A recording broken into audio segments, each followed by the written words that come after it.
সামাজিক যোগাযোগ মাধ্যমে জাতীয় নিরাপত্তা গোয়েন্দা সংস্থা এনএসআই এর নাম ব্যবহার করে নির্বাচনের ফল ঘোষণা ও নির্বাচন পরবর্তী স্থিতিশীলতা সংক্রান্ত যে কথিত বিশেষ প্রোটোকল বা অফিসাদের ছড়ানো হচ্ছে তা সম্পূর্ণ ভুয়া ও বানোয়াট বলে জানিয়েছে নির্বাচন কমিশন ইসি। এসব বিভ্রান্তিকর তথ্য থেকে সবাইকে সতর্ক থাকার আহ্বান জানিয়েছেন কমিশন।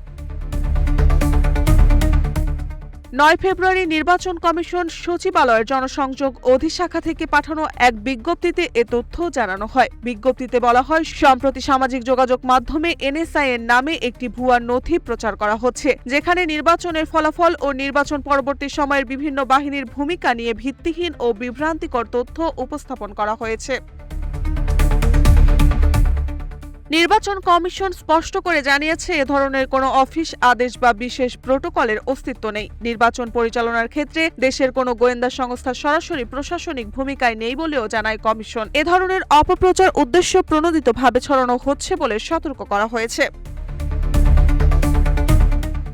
গুজব ও অপপ্রচার মোকাবেলায় নির্বাচন কমিশন একটি আইন শৃঙ্খলা সমন্বয় সেল গঠন করেছে, যা আগামী 13 ফেব্রুয়ারি পর্যন্ত সার্বক্ষণিক কার্যক্রম চালাবে। নির্বাচন সংক্রান্ত যে কোনো গুজব, অপপ্রচার বা আচরণবিধি লঙ্ঘনের তথ্য এ সেলে জানানোর অনুরোধ করেছে কমিশন। এ বিষয়ে তথ্য জানাতে কয়েকটি হটলাইন নাম্বারও প্রকাশ করেছে ইসি এবং সন্দেহজনক বিষয়ে সরাসরি কন্ট্রোল রুমে যোগাযোগ করার আহ্বান জানিয়েছে।